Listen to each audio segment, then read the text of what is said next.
E salve Arena Apologética, tudo bem com vocês? Hoje iniciando mais uma programação com muito amor, com muito carinho, como sempre, para você que gosta de debate. E hoje nós temos um assunto bastante recorrente entre os teólogos. De um lado nós temos professor de hebraico, o teólogo, pastor César Cavalcante. E do outro lado nós temos professor de hebraico também, acadêmico, professor, enfim, tem a sua instituição, professor Matheus Rangel. E eles estarão debatendo acerca de um assunto super intrigante: pré-tribulacionismo versus pós-tribulacionismo. A igreja vai passar pela grande tribulação, sim ou não? A gente se sabe disso, então, ou se não sabe, vamos aprender. Vamos obter mais informações desses dois eruditos, desses dois acadêmicos, porque isso vai ajudar a gente a ter uma conclusão bem plausível, com bastante propriedade, porque não são dois meninos, são dois teólogos de peso. Isso aí, Brasil. Agora, aqui no Arena Apologética, depois da vinheta. Solta a vinheta.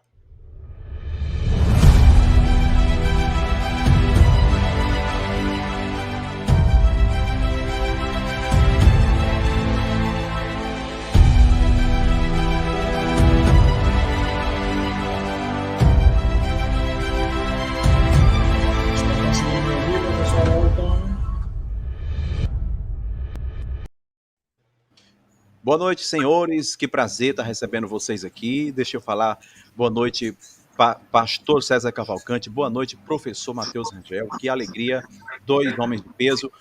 Professor Matheus, o nobre tem que colocar o fonezinho de ouvido, né? Tá dando um pouco de microfone, de reverberação.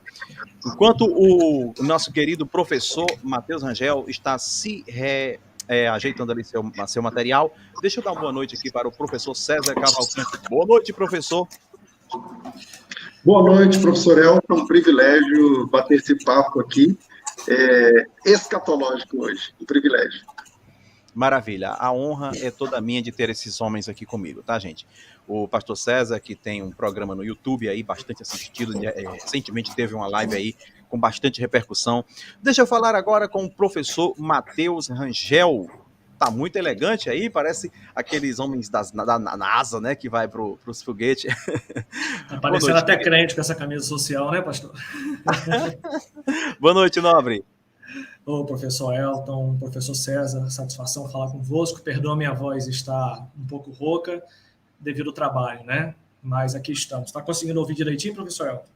Sim, maravilha, perfeitamente. Bem, eu quero dizer que, gente, eu tô muito feliz, né, por estar trazendo essas duas feras, num bom sentido, aqui no Arena Apologética, para estarem discorrendo acerca de um assunto que eles tanto dominam, né, eles acreditam assim. Bem, o debate vai acontecer assim: pergunta 1 minuto e 30, conforme está na tela, eles poderão dispor de 1 minuto e 30 para fazerem as perguntas, a resposta vai ser 5 minutos, e réplica 5 minutos. Após isso, a parte A, que eu chamo isso de parte A, vai o parte B, aonde aquele que não fez a pergunta, só respondeu, vai fazer a pergunta e concluindo assim o bloco 1, depois tem o bloco 2, bloco 3 e encerra o debate. Então, que comecem o debate. Como eu sempre digo aqui no Arena Apologética, haja coração, Brasil, porque vai começar agora um dos maiores debates do Brasil. Bem, você que está no chat, eu quero pedir a vocês que compartilhem essa live aí, né? A todos vocês, meu querido amigo, aluno também, o Dr. Ney, que estuda comigo, Testemunha de Ausch, Adriano Cruz, William, um pouco de tudo, Yuri Moraes, a todos vocês, Anjo Celestial, um abraço para vocês, e vamos que vamos, porque hoje o bicho vai pegar. Bem, pastor César, o nobre tem 2 minutos para fazer as suas apresentações iniciais, ainda não é o tempo da pergunta, fique à vontade, nós queremos ter a honra de lhe ouvir agora. Fique à vontade, tempo na tela. É só uma apresentação agora, você fala? Isso, só uma apresentação. Eu sou o César Cavalcante, sou pastor da Comunidade Cristã Genuína em Campinas, sou reitor da Faculdade Teológica Bethesda, FTB, e apresento o programa de debates da Rádio Musical FM todas as manhãs, às 11 horas, um programa teológico, e às 14h, também ao vivo pela mesma rádio, pela mesma emissora, e também transmitido pelo YouTube, eu apresento o programa Crescendo na Fé, há quase 20 anos, um programa de perguntas e respostas teológicas. Muito bem, ainda faltaram 1 minuto e 30, mas professor Matheus Rangel poderá, nesta ocasião, também dispor do seu tempo de 2 minutos para fazer a sua apresentação. Professor Matheus, também estou muito feliz, grato a Deus pela sua presença aqui, porque eu sei que você é um homem bastante ocupado com a sua instituição. Muito grato, tá, por vocês dois estarem aqui comigo, verdadeiramente, querido. Amém, professor Elton. Muito obrigado. Obrigado pela oportunidade. Eu sou Matheus Rangel. Alguns conhecem como professor Matheus, a galera mais da igreja conhece como missionário Matheus. Sou autor de mais de 20 livros no segmento teológico e linguístico. Sou teólogo, sou linguista, sou especialista nas áreas de hebraico, de grego, crítica textual e tenho me desenvolvido nesse segmento. Sou diretor do Instituto Teológico Koinonia, o qual está aí formando pessoas no Brasil e fora do Brasil há mais ou menos uns 7 anos, pouco tempo, né? Menos do que a metade do que o nosso amado pastor César, que já está aí há bastante tempo, e estou aqui para poder participar desse debate esse que muitos alunos meus gostariam de ver. Falaram, professor, você é pré, tem o pastor César que é pós, e está debatendo bastante aí, tem sido debates interessantes, gostaríamos muito de ver uma participação sua com ele. Foi então que aprove a Deus que esse momento ocorresse hoje, né? Então aqui estamos para que isso aconteça. Muito obrigado. Muito bem, vocês viram apresentações deles, dos dois, né? E agora nós vamos para as perguntas. E nesse momento, rufem os tambores, porque vai começar o debate. A primeira pergunta do nosso querido pastor César Cavalcante tem 1 minuto e 30 segundos para fazer a sua primeira pergunta. Seu tempo já está na tela, fique à vontade, comece quando quiser.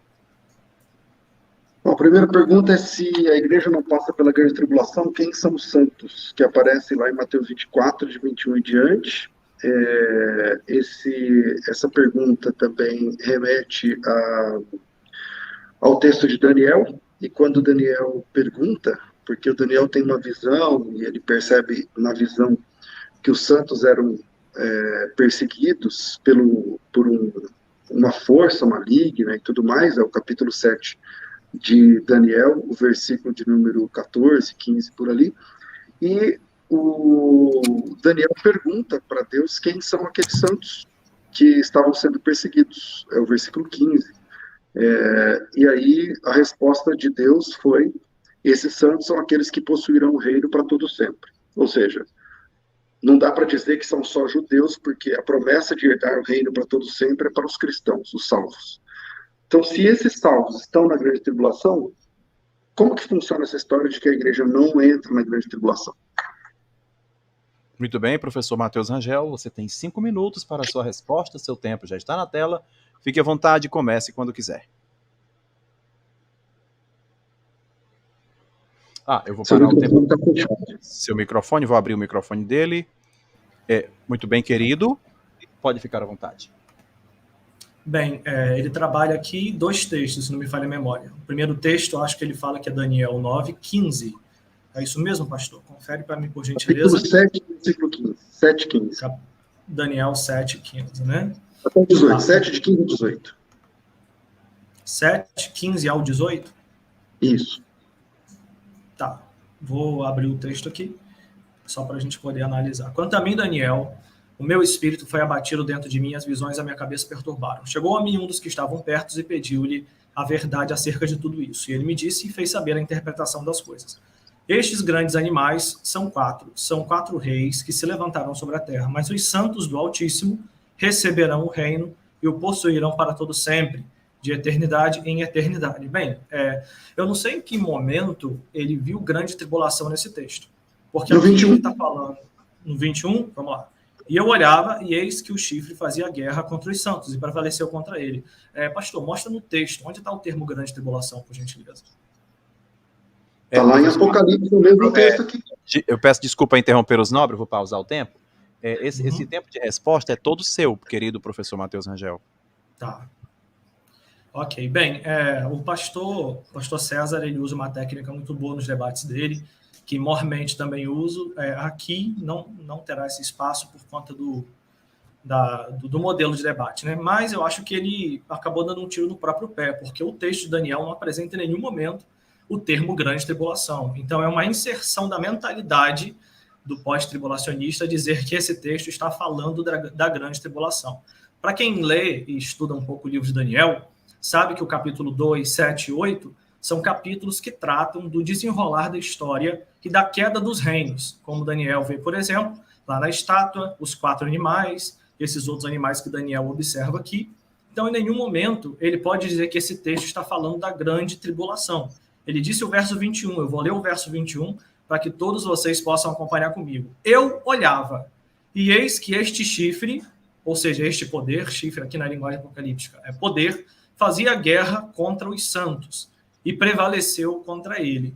É interessante também o pastor falar que o termo santos, no livro de Daniel, ele quer dizer a igreja, né? Mas se você pegar e analisar o livro de Daniel, capítulo 4, verso de número 8, ele também prega a palavra santo, só que aqui é aplicada aos deuses, ou seja, espírito dos deuses santos. Aqui está falando de seres pagãos, de deuses de entidades pagãs.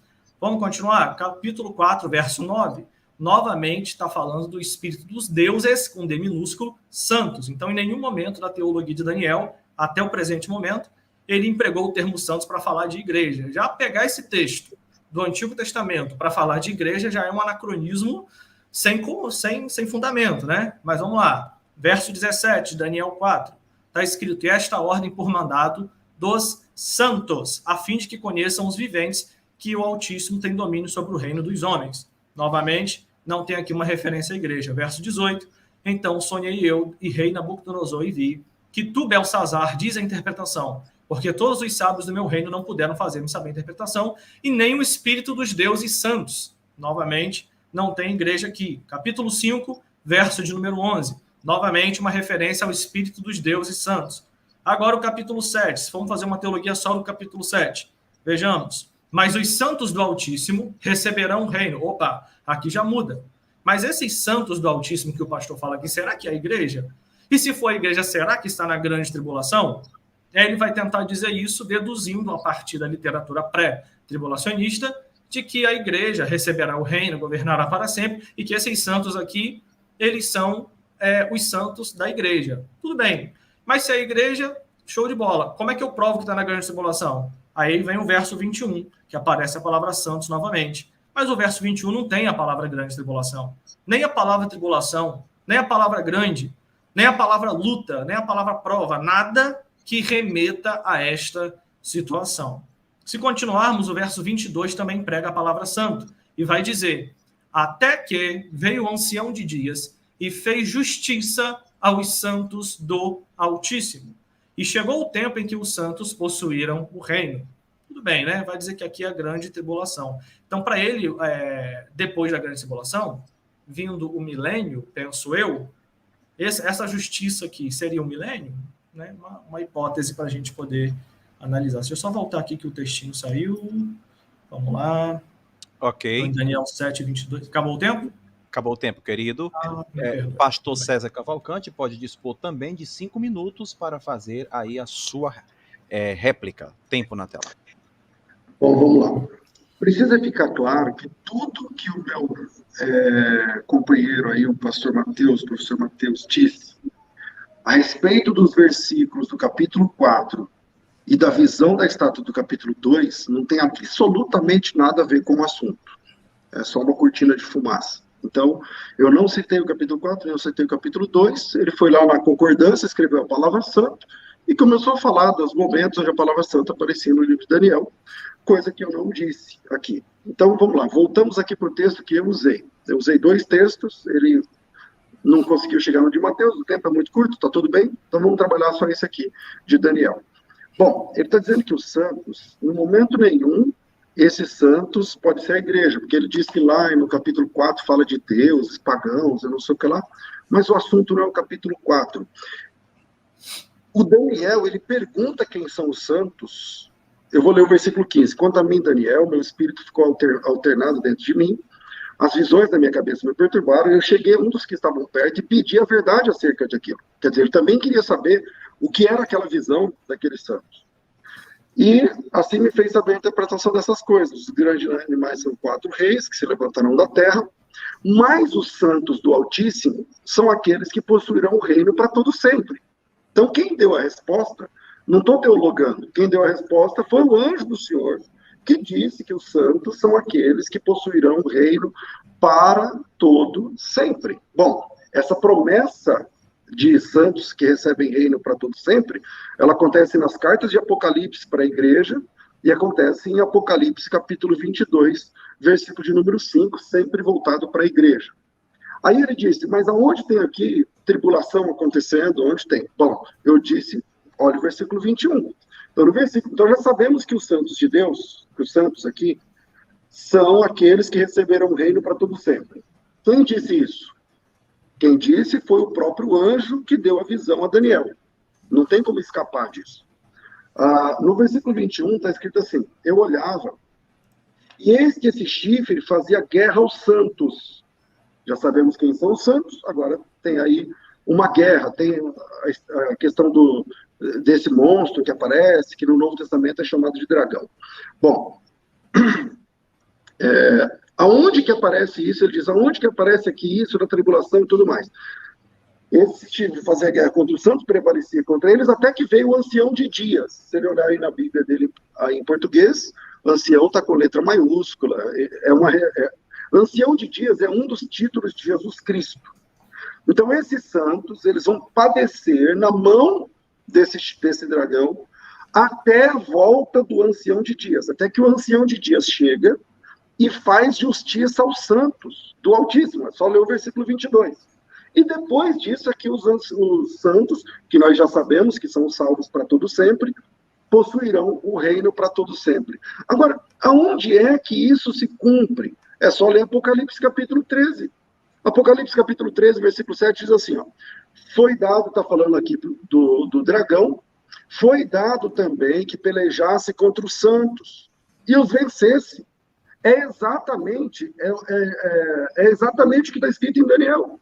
Foi dado também que pelejasse contra os santos e os vencesse. Me perdi aqui. Versículo 7, né? 13, 7.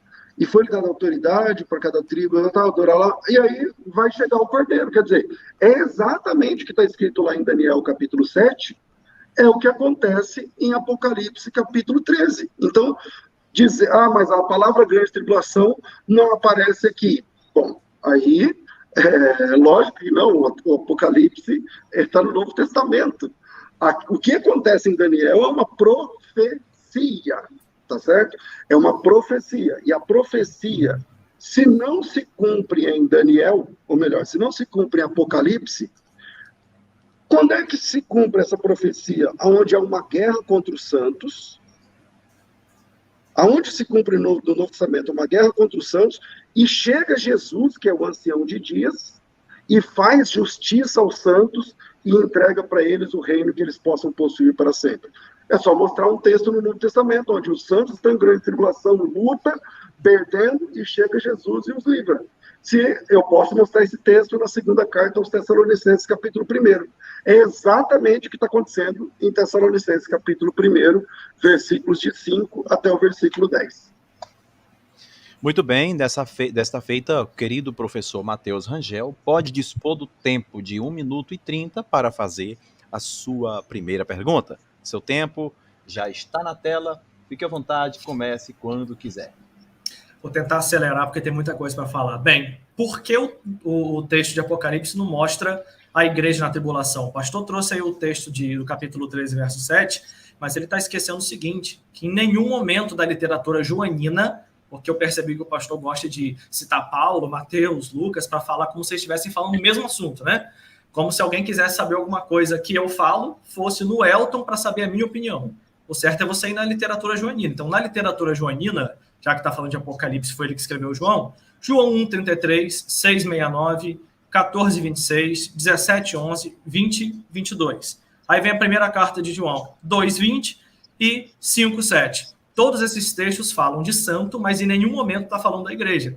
Eles falam ou sobre o Espírito Santo, ou sobre Jesus ser santo, ou sobre o Pai ser santo. Então, não é comum na literatura joanina usar o termo santos para se referir à igreja. Portanto, os santos que aparecem em Daniel e em Apocalipse e em Mateus 24 não são uma referência à igreja. Eles são uma referência a outros tipos de santo, haja vista que a igreja foi retirada da terra. Então, essa situação, o pastor fica sem ter como saber responder. Eu acredito que foi uma pergunta mal selecionada. Ele poderia ter até usado outros textos, o próprio texto do Apocalipse 13, 7, mas ele não utilizou, né? Quis jogar a igreja lá no Antigo Testamento, em Daniel.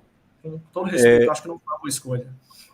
O querido professor Matheus Rangel acabou fazendo uma tréplica ao invés da pergunta, mas eu queria perguntar mesmo. Meu Deus, perdão. Perdão. Pastor César, entendeu como uma pergunta? Não, né? Não. Posso entender, não tem problema, posso entender. Vamos continuar. Tréplica, pastor Elton. 5 minutos para o querido professor pastor César, e depois disso o querido pastor Matheus também terá 5 minutos. Tempo na tela para César Cavalcante.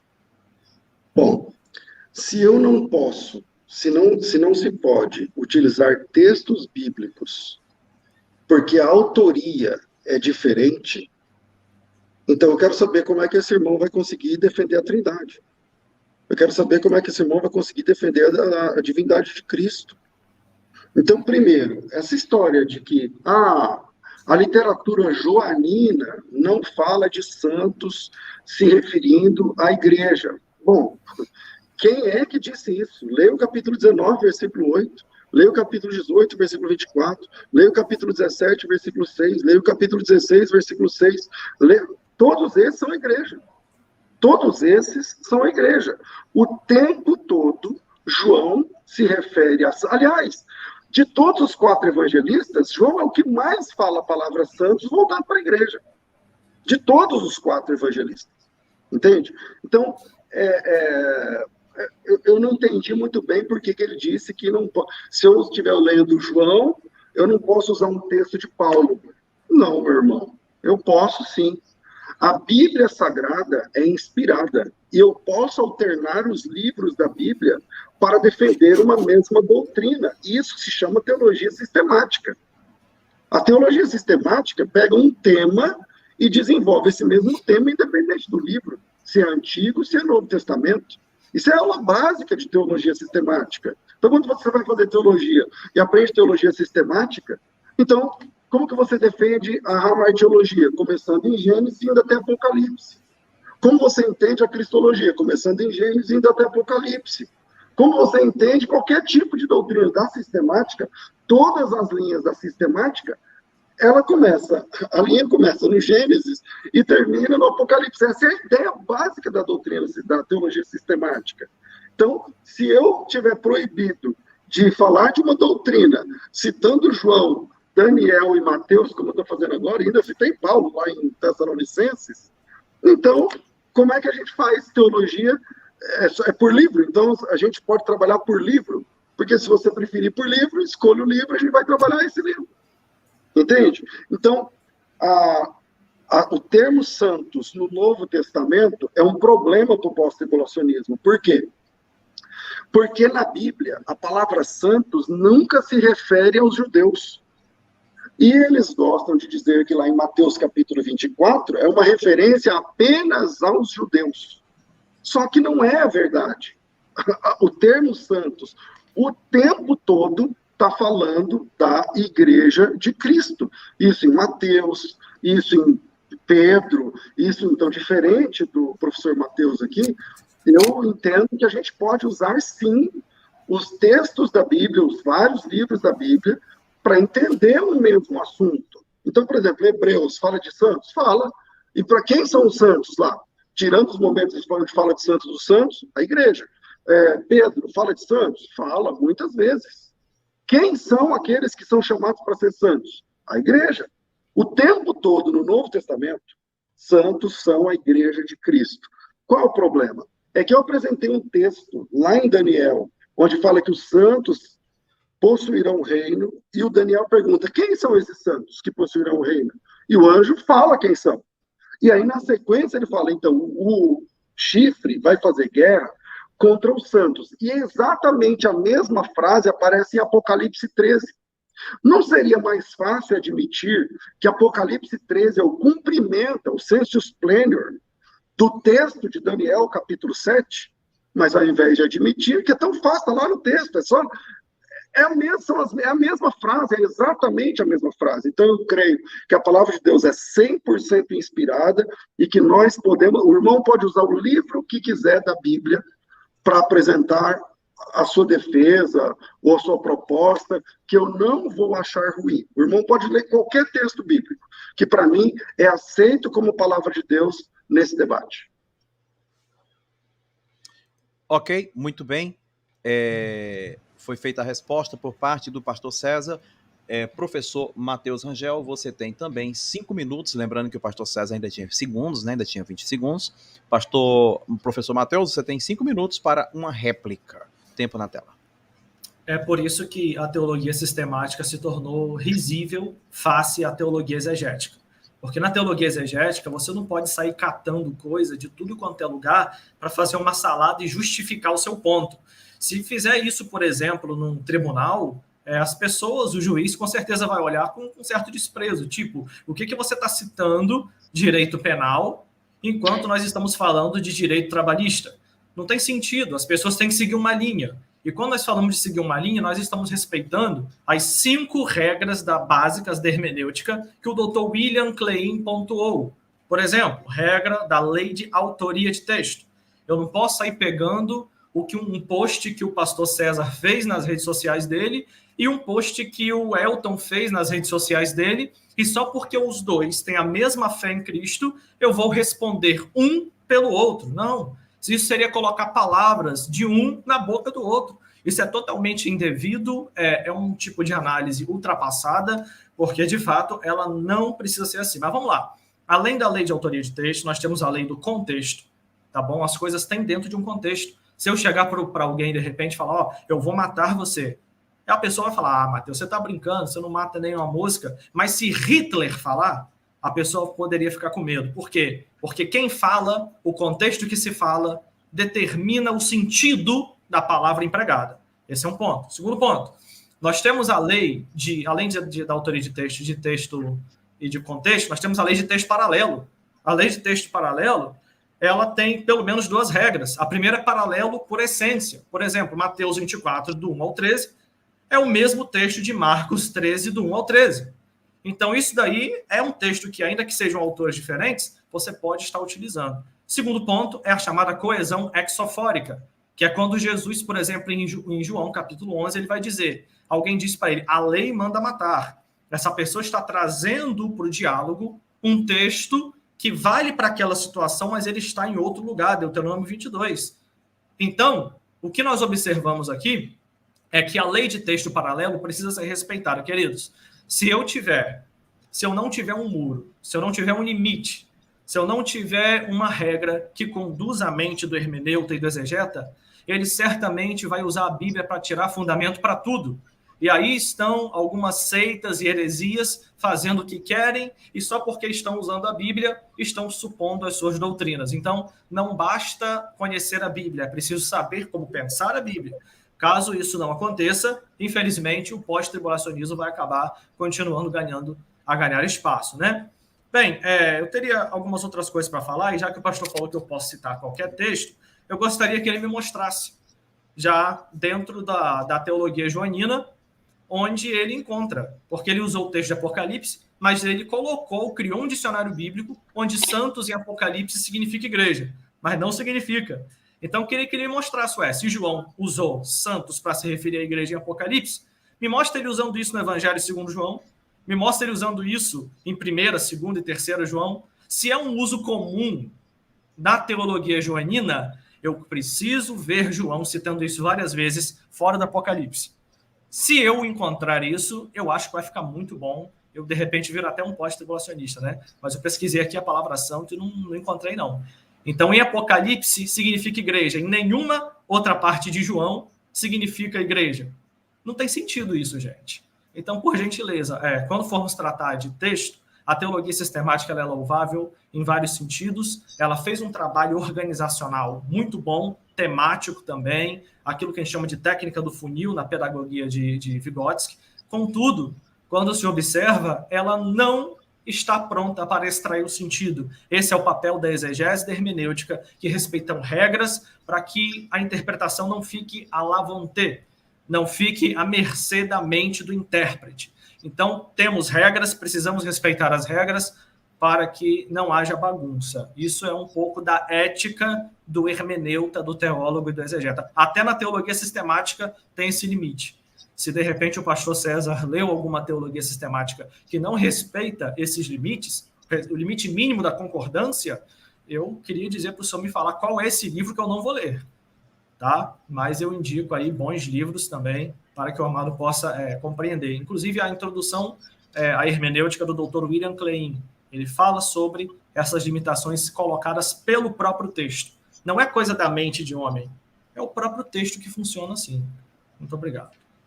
Muito bem, agora nós vamos para o segundo bloco. Neste segundo bloco, quem vai começar perguntando é o pastor César Cavalcante.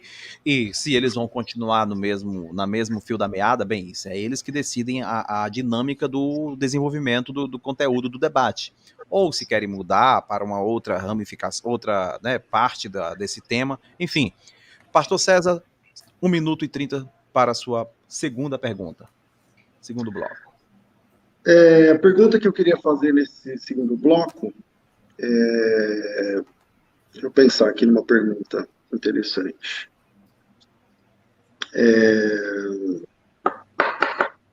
Por exemplo, quando a gente olha no texto do Novo Testamento, nós vemos que a igreja é perseguida. Tessalonicenses capítulo 1 fala isso, né? Segunda carta de Paulo aos Tessalonicenses, capítulo 1, mostra ali a igreja em perseguição. Aliás, aí vai ficar muito repetitivo em cima desse assunto. Eu vou pedir para o nobre irmão pré-tribulacionista mostrar no Novo Testamento quando é que acontece as bodas do Cordeiro na visão pré-tribulacionista na Bíblia. Muito bem, ainda tem 40 segundos. Já fez a pergunta. Professor Matheus. Magnífico. Professor Matheus tem 5 minutos para a resposta. Seu tempo já está na tela. Fique à vontade. Ok, vamos lá. Bem, essa pergunta é uma pergunta muito boa, bem melhor do que a primeira. Acredito que o debate está começando de fato agora, né? Quando alguns obstáculos são propostos. Bem, nós temos o arrebatamento da igreja entendido como um encontro, onde Cristo encontra-se com a igreja nos ares. Base bíblica, 1 Tessalonicenses, capítulo 4, verso 16, 17, por ali. Se observarmos esse tipo de encontro, ele é metaforizado na Bíblia como uma espécie de casamento. Vemos, por exemplo, em Mateus, capítulo 25, do 1 ao 13, a parábola das 10 virgens, onde Cristo e a igreja casam-se, naquela situação ali. Aí, há quem diga, mas como vai durar 7 anos? Como sabemos que ela vai durar 7 anos? Bem, o Dr. William Coleman, no seu livro Manual dos Tempos e Costumes Bíblicos, publicado em 2017, na página 112, ele vai dizer que o casamento poderia durar uma média de 7 dias ou mais. É daí que os pré-tribulacionistas tiram a ideia de que, enquanto a igreja é arrebatada encontra com o Senhor nos ares, nós sabemos os textos, já utilizei, ela passa 7 anos comemorando esse casamento com Cristo. E quando ela comemora esse casamento com Cristo, nós podemos ver também, né, que vale considerar também que o tempo no céu não concorre ou ocorre com o tempo da terra. E nós temos aí uma base de Salmo 90, verso 4, e Eclesiastes 3, verso 14. Então, talvez ele possa dizer assim, mas onde está o texto de que eles vão se casar? Na metáfora de Mateus 25, do 1 ao 13. Onde é que está o texto que eles vão passar 7 anos? Aí nós temos esse dado implícito na cultura, e eu uso a lei da hermenêutica, a lei da implicação do texto, e essa lei vai dizer que, quando o casamento ocorria, segundo o Dr. Coleman, nós temos ali uma média de 7 dias ou mais de festa. Então, a cultura judaica serviu como base inspiracional para a pregação de Cristo, e é com isso que a gente observa. Se procurarmos um pouquinho ainda na Bíblia, né, a palavra bodas, nós vamos observar também alguns outros textos. Nós temos o texto de João, capítulo 2, que fala de um casamento, e também temos Apocalipse, capítulo 19, verso de número 7, que diz: porque são vindas as bodas do Cordeiro, e a sua esposa já se aprontou. Verso 9, e disse-me, escreve, bem-aventurado aqueles que são chamados às bodas do Cordeiro. Observa, né? Aqueles que são chamados. Chamados. Foram chamados em algum momento. E disse-me, essas são as verdadeiras palavras de Deus. Então, nós temos um texto aqui num período pós-tribulacional, onde está mostrando aqueles que foram chamados lá atrás para participar das bodas do Cordeiro. Talvez o pastor usou esse texto, eu já conheço a perspicácia dele, muito perspicaz, muito sábio, com base na ideia de que eu cairia na pegadinha do verso 7. Regozijemos e alegremos, demos-lhe glória, porque vindas são as bodas do Cordeiro, e a sua esposa já se aprontou. Mas eu termino esta minha frase, essa minha palavra, oportunidade, dizendo que a esposa já estava pronta. Entendeu? Já estava pronta. Então, o momento em que ela estava pronta, que ela foi levada, só que só depois disso é que a igreja, de fato, participa. Então, a igreja já estava pronta. No passado, não naquele momento. Muito obrigado. Muito bem. Faltando ainda 1 minuto e 13, parou assim o professor Matheus. O pastor e professor César Cavalcante também pode dispor de 5 minutos, caso não tenha gostado da resposta, fazendo uma réplica. Tempo na tela. Bom, primeiro, não tem como deixar de fazer menção aqui do non sequitur, cometido pelo meu oponente, né? Ele comete o non sequitur aqui no debate, porque ele, no último bloco, ele traz uma conclusão de que você tem que ficar dentro do texto, você não pode ir para outro texto, você não pode usar nem mesmo outro versículo bíblico, de outro texto bíblico, e cita 3 ou 4 estudiosos e tal, e termina no non sequitur, porque agora, para defender a sua doutrina, ele não usa nem texto bíblico, mas ele diz que isso está implícito na cultura. Quer dizer, eu não posso usar um versículo bíblico inspirado por Deus, conforme o próprio Senhor Jesus Cristo usa. Então, Jesus Cristo ele fala de João, ele fala de Isaías, ele fala de Jeremias, ele fala de Josué, ele fala de Jonas, então ele pode. Aí alguém decidiu que não pode mais, e aí o meu companheiro fala, não, ele não pode, se ele está falando de João, tem que falar só de João. Aí eu falo, tá bom, então me mostra as bodas do Cordeiro no Novo Testamento.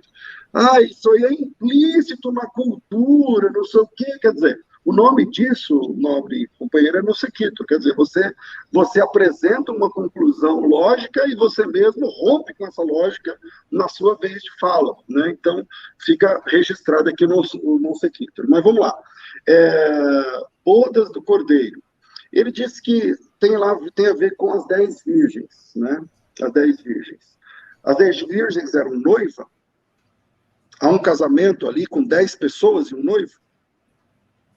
É um primeiro ponto que a gente tem que tratar aqui. Em Apocalipse, capítulo 19, o que ele chama de pegadinha é o texto. O texto diz sobre as bodas do Cordeiro. O texto diz assim, capítulo 19, que é a preparação da chegada de Cristo, a próxima sequência é o céu aberto, um cavalo branco, e aí sim aparece Jesus. E então nós estamos aqui no fim da grande tribulação, só para situar aqui numa cronologia escatológica, se posso assim dizer. E o texto diz assim, versículo 6, ouvi uma voz numerosa de uma numerosa multidão, como de muitas águas, não sei o que, fortes trovões, dizendo aleluia, o Senhor reina, o nosso Deus Todo-Poderoso.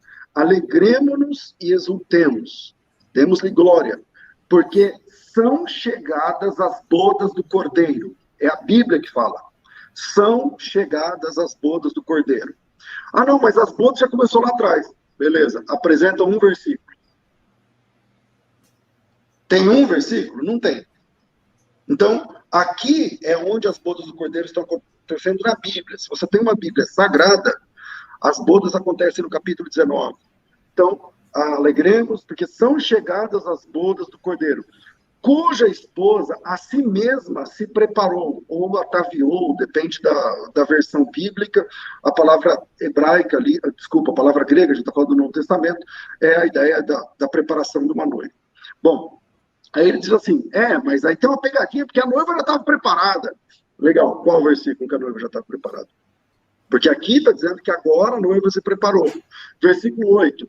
Porque foi-lhe dado vestir linho finíssimo, resplandecente e puro, porque o linho finíssimo são os atos de justiça dos santos. Mais uma vez a palavra santos aparecendo aqui. Eu não sei se o meu companheiro vai ter coragem de dizer que esses santos aqui são os judeus. Eu não sei, porque não combina, não casa com o texto. Então, vou reler o versículo 8. Pois foi-lhe dado a noiva, que agora está pronta, vestir-se de linho finíssimo, resplandecente. O linho finíssimo são os atos de justiça dos santos. E então me falou o anjo, escreve, bem-aventurados aqueles que são chamados à ceia das bodas do Cordeiro. Então, quem está ouvindo esse debate e quer saber de bodas do Cordeiro no Novo Testamento, está aqui o momento que acontece. Em Apocalipse, capítulo 19, versículo 7 e versículo 8. Ok. Maravilha. Professor Matheus, agora é momento do nobre fazer a sua pergunta, dispondo assim de 1 minuto e 30. Seu tempo já está na tela. Fique à vontade, comece quando quiser. Ok, esse 1 minuto e 30 é uma benção, porque dá para responder e perguntar. Bem, aqui, o pastor César, eu acho que o senhor não deve conhecer o que é o tempo aoristo do grego, tá? Porque o aoristo, o senhor está colocando como algo no futuro, mas aoristo não é futuro. Aoristo também não é passado e nem presente, tá bom? Nós temos aqui, elthen, que seria do verbo eromai, que é um verbo indicativo aoristo ativo da terceira pessoa do singular, indicando, nesse caso, que as bodas que são vindas, João está trabalhando uma ideia de um tempo específico que ele não sabe qual é. Então, o senhor não pode colocar isso no futuro só porque está no capítulo 19, que é fim do livro. Outro ponto é o verso 9, que o senhor falou, não, tem o verso 7 ainda que diz que se aprontou, né? E aqui a palavra aprontou também é 7, etoimasen. Isso. É o verso 7. Etoimasen. É aqui também uma palavra que também está no aoristo. E, por fim, para poder já entrar na pergunta correndo, aqui o verso 9, ele também está falando que aqueles que foram chamados para a ceia, está no particípio do perfeito, que também é passado. Então, eles foram chamados lá atrás, tá bom? Só para poder lembrar o senhor aí, pastor. Vamos lá, deixa eu ver a minha pergunta, deixa eu achar. Meu Deus, aqui, cadê? Tá dando probleminha aqui, deixa eu ir para o celular, que eu abri aqui, o professor Elton. Rapidinho. Tem 5 segundos. Você não conseguiu. Vou fazer. Tá aqui. Vamos lá. O verso de João 14, do 1 ao 3, fala que Jesus vai levar a igreja para a casa do Pai. Né? Diz para mim onde, na teologia pós-tribulacionista, para onde a igreja vai depois do arrebatamento? Vai para o céu ou vai para a terra? Eu quero pedir aos nobres que não façam tréplica no momento da pergunta. Pastor César, disponha de 5 minutos para a resposta. Tempo na tela. Bom, eu só quero dizer ao irmão, ele disse que é versátil no grego, não é muito bem no meu caso, mas aoristo, é só dar um Google aí quem quiser, aoristo é passado simples, tá? Não tem nada disso aí, aoristo é passado simples. A diferença do aoristo para o perfeito e o imperfeito é que os outros tempos do passado indicam um processo, e o aoristo não. É regra elementar do grego bíblico. Tá? Vamos lá. E ainda falando, né, já que eu tenho um pouco mais, agora 5 minutos, fica aí a questão das bodas, eu acho que ficou bem resolvido, né? Está lá em Apocalipse capítulo 19. O grande problema de assumir isso é que as bodas estão lá no fim, né, da grande tribulação. Né? E a igreja aqui, ela está preparada, a noiva, no capítulo 19, ela está preparada para as bodas, ela está pronta agora, e ela pode vestir-se com a roupa de noiva, porque essa roupa tem a ver com a ideia da justiça dos santos e tudo mais, e o encontro com o noivo vai acontecer na sequência, tá certo? É só continuar lendo o texto bíblico aí, o próprio texto diz. Bom, aí ele diz assim, lá em João 14, Jesus Cristo disse que vai levar os santos para a casa do Pai. Deixa eu achar aqui, João 14, de 1 a 3. Vamos ler o texto. Não se turbe o vosso coração, palavras de Jesus, crede em Deus, crede também em mim. Na casa do meu pai há muitas moradas, se não fosse assim eu não teria dito. Pois vou preparar-vos lugar, e quando eu for vos preparar lugar, voltarei e vos receberei para mim mesmo, para que onde eu estou estejais vós também. Bom, eu não sei porquê, realmente eu não sei porque os pré-tribulacionistas gostam e eles acham que João 14 é um grande problema para o pós-tribulacionismo. Eu não consigo entender porquê. Por exemplo, o pastor Elias gosta muito de usar esse texto, e eu não sei exatamente porquê. Porque é um texto extremamente autoexplicativo. A esperança do salvo é o céu. O nosso reino não é desse mundo. Nossa casa é o céu. O apóstolo Paulo disse, se me permite usar outros versículos, conforme o Senhor Jesus Cristo usa também outros textos bíblicos. O apóstolo Paulo fala, se nossa casa terrestre, desse tabernáculo se desfizer, temos no céu um edifício preparado por mãos, não mãos humanas. Então, acho que é bem documentado, e você como pré-tribulacionista clássico, entende que a nossa morada é no céu, a nossa casa é no céu, a nossa pátria é no céu. Não temos aqui cidade permanente, mas buscamos a futura. Eu sou um crente que creio que todos nós vamos para o céu, entende? Então, todos nós vamos para o céu. Agora, vamos sabendo disso. Vamos ver o que Jesus Cristo disse em João 14, que parece que é uma grande sacada, uma carta, não sei o quê, mas Jesus está dizendo o seguinte, gente, na casa do meu pai há muitas moradas, ele está falando do céu. Se não fosse assim, eu teria dito que vou preparar lugar. Se eu for vos preparar lugar, eu voltarei e vos receberei para mim mesmo, para que onde eu estiver, vocês estejam também. Jesus não disse que vai pegar o povo e levar para o céu na mesma hora. Ele disse assim, ó, é só ler o texto. Eu voltarei e vos receberei para mim mesmo, outra versão, e vos levarei para mim mesmo, o encontro é comigo, e onde eu estiver, vocês estarão também.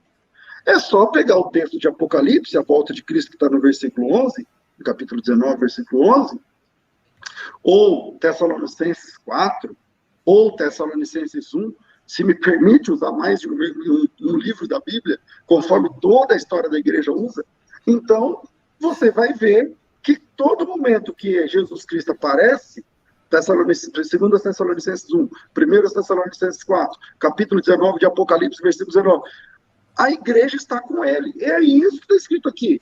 A nossa agenda, se a última trombeta tocar agora, a agenda dos salvos é estar para sempre com o Senhor. Se ele subir, a gente sobe. Se ele descer, a gente desce. Se ele guerrear, a gente guerreia. Se ele reinar, a gente reina. Se ele sentar, a gente senta. Porque nós, está Tessalonicenses 4, o mesmo Senhor descerá do céu com alarido, voz de arcanjo, som do trombeta de Deus, que morreram em Cristo estarão primeiro, depois nós, que ficamos vivos, seremos arrebatados juntamente com ele nos ares, nas nuvens, para o encontro do Senhor nos ares. O encontro é com ele. E assim, estaremos para sempre com o Senhor. A nossa agenda é o Senhor. Eu não sei qual a dificuldade de João 14. Ok. Professor Matheus Rangel, nesse momento, o nobre pode dispor de 1 minuto e 30 segundos para fazer a sua segunda pergunta. Pergunta? Isso, sua segunda. Tem tréplica, não, tá certo. Você já fez uma, não foi? Correto? Estou certo? Você fez uma, agora você faz... Foi duas, né? Que é uma... Sim. Eu acabei atropelando o tempo. Ah, tá. Então, desculpa, eu baguncei aqui até, eu peço perdão. Isso é raro acontecer, mas acontece. Então, vamos para o... Ele fez uma réplica, não foi? Eu fiz uma pergunta e ele acabou de responder. Aí agora ele acabou de responder. Não, agora, eu acho que agora ele tem direito a 5 minutos, né, Matheus? Acho que agora ele fala 5 minutos. Ah, tudo bem, é bacana. Ok. Eu perguntei sobre João 14, aí ele foi e respondeu. Eu posso replicar. Exato. O professor Matheus, nas minhas anotações, você faz uma pergunta agora. Mas eu fiz a pergunta antes dele falar, não foi, pastor César? Eu perguntei sobre João 14. Eu não recebi antes a lógica, eu só vi o que ele falou aqui na hora. Eu acho que ele fez uma pergunta de 1 minuto e meio, eu respondi 5 e agora ele teria uma tréplica, eu acho. Isso. É porque o nosso fundamento é pergunta, resposta e réplica, pergunta, resposta e réplica. Isso aí. Agora é minha réplica de todo tempo. Ó, aqui na tela, ó. De acordo com as minhas anotações, aqui, ó, César, Mateus, César, Mateus, César, Mateus, César. Aí Mateus perguntaria agora. Ah, então não sei. Eu acho que é porque, Mateus, você usou o tempo de uma resposta para fazer uma pergunta ou ao contrário, alguma coisa assim. Isso, não é. Agora era para o César perguntar e eu responder e depois ele replicar. Mas então, tudo bem, então vamos seguir o que você falou. Vou fazer a pergunta. Essa pergunta, isso. Tá. Okay. Peraí, ainda. O professor Mateus fez a pergunta. Não, tá, o pastor César está certo, gente. O pastor César está indo, mas quem acompanha o Arena sabe que é a primeira vez praticamente que isso acontece. Muito raro. Pastor Mateus, você tem 5 minutos para fazer sua réplica. É verdade. Você perguntou, eu que não anotei. É sua réplica, tá? 5 minutos. Fica à vontade. Eu só não acredito que a gente passou por uma grande tribulação nessa live, porque eu ainda estou aqui, né? Senão, a gente poderia ter acreditado. 5 minutos para o professor Mateus. Vamos lá, bem. Depois do terceiro bloco. Pastor César falou que ele não detém tanto conhecimento do grego, e realmente, pastor, vamos lá. O Daniel B. Wallace, no seu livro, eu acho que é publicado em 2009, da página 557 a 565, ele fala sobre 7 tipos de aoristo. Não tem essa de aoristo passado simples, não, tá? Ó, ele fala do aoristo constativo, que também é chamado de complexivo, pontilear, compreensivo e global. Ele fala de aoristo ingressivo, que também é chamado de inceptivo e incoativo, que até o salve pastor Rafael debateu comigo sobre esse tema. O aoristo consumativo, que também é chamado de culminativo, equibático e efetivo. Aoristo gnômico, epistolar, proléptico, que é futuro, tá bom? Futuro. E só o último, que é o aoristo do passado imediato dramático. Então, o pastor trabalhou aí, inclusive lá em Mateus 24, acho que é o verso 2 ou 3 ali, tem um aoristo futuro. Então, o aoristo não é só passado simples, tá? É apenas uma nota. O pastor foi lá no texto de João 14 para responder minha pergunta e usou o verso 3 e ele começou falando o texto bonitinho. E quando eu for e vos preparar lugar, virei outra vez.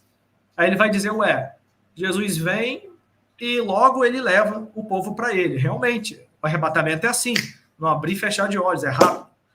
Né? Só que o pastor inseriu a versão cavalcantiana. Ele colocou aqui que isso ocorre antes da grande tribulação, gente. Mas não ocorre. Eu queria pedir a você que abrisse a sua Bíblia em João 14:3, por gentileza. Vamos ler todo mundo junto para ver se eu não estou ficando com problema de vista. E quando eu for, vírgula, e vos levar, e vos preparar lugar, vírgula, virei outra vez. E vos levarei para mim mesmo. Aí o texto continua assim, vírgula, para que onde eu estiver, estejais vós também. Não tem sentido esse texto aqui trabalhar que é depois da grande tribulação, não. Isso é uma coisa do amado pastor César, que colocou que essa volta em que Cristo leva o povo para ele é depois da grande tribulação. Isso não ocorre assim, tá, meus queridos? Não ocorre dessa maneira de modo algum. Voltando ao texto de Apocalipse, aproveitar o tempo aqui, essa questão foi bem fácil de resolver, colocar Mateus, Revelações 19, verso 7, né? Voltando, tem a palavra Elsen, que significa vindas, tá bom? Ela está no aoristo. Aoristo não é necessariamente passado. Para você determinar o tempo, gente, aproveitar o momento para poder dar uma aulinha de grego, para você poder determinar o tempo de alguma coisa, você tem 2 formas, tá bom? Em média. A primeira é olhar o próprio tempo do grego. Então, se ele está indo em perfeito, mais que perfeito, perfeito, e possivelmente aoristo, ele pode estar ligado ao passado. Mas quando você tem o presente, o futuro, tem a perifrastia, ou futuro do perfeito, que seria uma espécie de 7º tempo do grego, aí ele pode estar num futuro pontual ou não pontual. Ainda observa-se que não são apenas tempos verbais que determinam o tempo de uma ocorrência. Nós temos adjuntos adverbiais de tempo e advérbios de tempo. Como, por exemplo, se o texto estivesse dizendo ontem, há 1000 anos atrás, ou amanhã, depois de amanhã, são indicativos temporais. O texto de Apocalipse 19:7 não tem nenhum indicativo temporal, de que aquilo ali ocorrerá depois da grande tribulação. Mas o texto coloca no aoristo, dizendo que a noiva já estava pronta e que no momento em que ela já estava pronta, já era vinda a boda do Cordeiro. E quando a igreja ficou pronta? Nós sabemos, foi quando Cristo veio. E Cristo não preparou a sua igreja para passar pela tribulação. Quer ver só? Se você observar comigo o texto de 1 Pedro, 2 Pedro, capítulo 3, o capítulo inteiro, né? Ele vai colocar ali que nós estamos esperando não é a tribulação e o fogo, mas estamos esperando a salvação e os céus. Então, toda essa construção indica que a nossa expectativa não é tomar um café com o anticristo. Isso está mais claro do que as condenações de Lula. Ok? Esse é o intermédio. Ok, muito bem. Vamos para o terceiro e último bloco, onde o pastor César vai utilizar 1 minuto e 30 para fazer a sua última pergunta no primeiro bloco. Aí eu faço uma pergunta, faz a réplica, a tréplica, para entender? Isso, vou mostrar aqui, vou mostrar para os nobres, tá? Funciona assim, ó. Nesse último bloco, o pastor faz uma pergunta, ele responde após a resposta do professor Mateus, tu farás uma réplica. Após a sua réplica, o professor Mateus vai fazer a última pergunta dele, na parte B, essa parte aqui, tá? Beleza? Ok. Tempo na tela para o pastor César Cavalcante. Então, vamos lá. Primeiro, a forma, né, como ele disse que eu inventei aqui uma versão bíblica, bom, a versão bíblica que eu usei é João capítulo 14, na versão atualizada. Diz assim, eu vou ler só o versículo 3 por conta do tempo, tá? E quando eu for, ele diz assim, quando eu for e vos levar e vos preparar lugar, eu quero saber que versão é essa que fala levar. Porque não existe essa versão. Quem está interpolando é ele. O texto diz assim, ó, quando eu for e vos preparar lugar, não tem essa leitura que ele fez. Quando eu for e vos levar e vos preparar lugar, então quem está... Veja o texto aí. Quando eu for e vos preparar lugar, virei outra vez, para assim como onde eu estiver, estejais vós também. Pois bem, em 2 de Pedro, capítulo 3, citado pelo meu companheiro aqui agora, o texto diz o seguinte, peraí, eu me perdi aqui, eu não sei se eu vou conseguir fazer em poucos segundos, mas vamos lá. 2 de Pedro, capítulo 3, é o texto que ele leu, versículo 10. Vou fazer a pergunta aqui. Lá diz assim, virá, porém, o dia do Senhor como ladrão, no qual os céus passarão com estrepitoso estrondo. Dia do Senhor será com estrepitoso estrondo, os elementos abrasados se desfarão, as obras na terra serão atingidas e tal. Visto que essas coisas serão assim, deveis ser tal como aqueles que vivem em santo procedimento. Esse dia do Senhor que vem estrondando tudo, quem são esses que têm que viver em santo procedimento? Ok. Professor Mateus, entendeu a pergunta? A última parte eu não entendi. Quem são esses o quê? Então, posso fazer rapidinho? Pode. Quem são esses que devem ficar em santo procedimento esperando e apressando esse dia? A minha ideia é assim, professor, se esse dia vem com estrondo que vai pegar fogo, os elementos se desfarão, se esse dia do Senhor a igreja já foi tirada da terra, por que o próximo versículo diz que nós, os santos, precisamos ficar em santo procedimento, aguardando e apressando esse dia? Entendi. Querido professor Mateus Rangel, 5 minutos na tela. Ok, vamos lá. Primeiro ponto, a gente precisa observar o seguinte, esse texto está dividido em 3 pontos. O primeiro ponto, que vai do verso 1 ao 6, Pedro está lembrando o povo a respeito da destruição ocorrida em Noé. Ele vai dizer que o mundo foi acabado com água e ele vai usar depois a metáfora para dizer que o mundo vai acabar em fogo, do verso 7 ao verso 12. E quando chega do 13 ao 15, ele vai falar, por exemplo, da salvação do crente. Então o pastor ele fez uma pergunta. A pergunta dele está localizada no verso 10, 2 Pedro, capítulo 3, verso 10, né? Mas o dia do Senhor virá, como ladrão da noite, no qual os céus passarão com grande estrondo, né? Se desfará a terra e as obras e tudo que nela se queimará. Havendo, pois, de perecer todas essas coisas, que pessoas vos convém ser santos, em santo trato e piedade. Eu estou lendo um pouco devagar, gente, que eu estou lendo e traduzindo o texto grego aqui na minha cabeça, tá bom? Então não é a mesma coisa que o português, né? Mas vamos lá. Aqui, a construção, havendo, pois, de perecer todas essas coisas, que vos convém ser santo no trato e na piedade. Bem, aqui não pode ser uma referência necessariamente à grande tribulação, tá bom? Ele está colocando isso porque ele está observando os elementos, ó. Os céus passarão com grande estrondo e os elementos ardendo em fogo desfarão a terra e a obra e tudo que nela há haverá de se queimar, tá?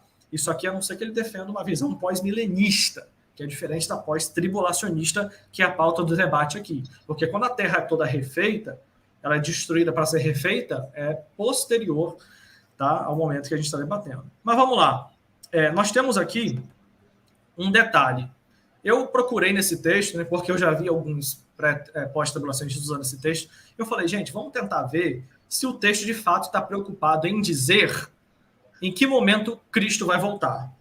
E eu fui observar, peguei os advérbios de tempo. Ó, se você pegar 2 Pedro 3:1, está escrito Diegeiro, Rimon en Rupomenese, e que significa despertar as memórias, né? Está remetendo ao passado. 2 Pedro 3:2 está escrito Minethenai, que seria recordar, também está remetendo ao passado.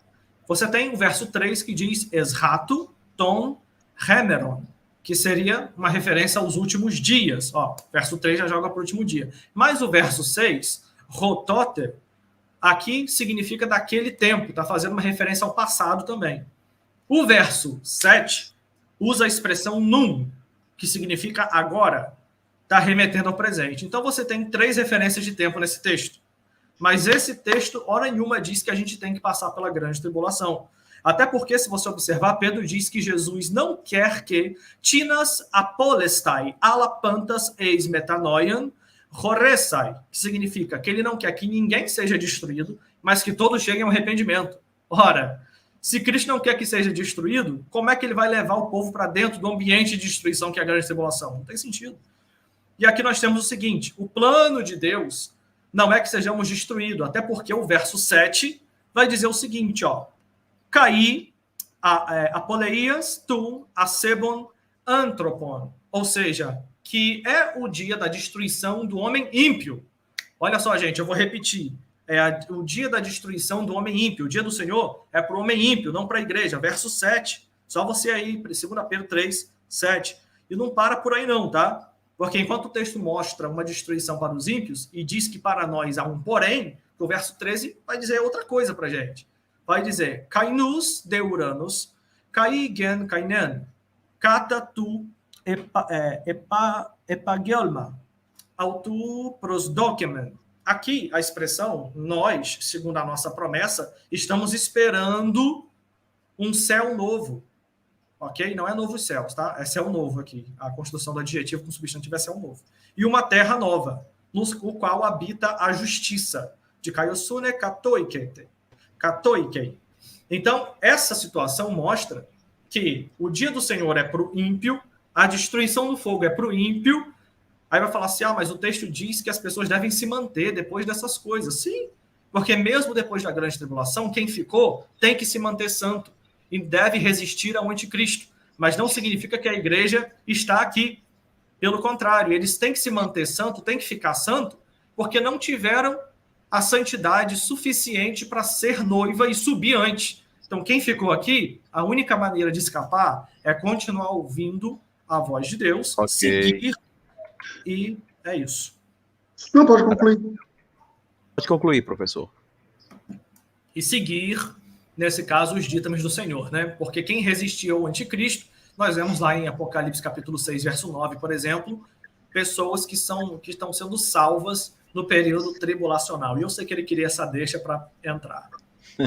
Ok. Eu quero, antes do pastor César começar agora a fazer a sua réplica, dispondo de 5 minutos, eu quero dizer que eu estou muito feliz com a presença de vocês dois aqui, tá bom? Pastor César, 5 minutos. Fica à vontade, comece quando quiser. Bom, na verdade eu só queria que você terminasse mesmo o seu pensamento, que eu vi que você foi cortado, eu não queria me aproveitar de nada não, mas vamos lá.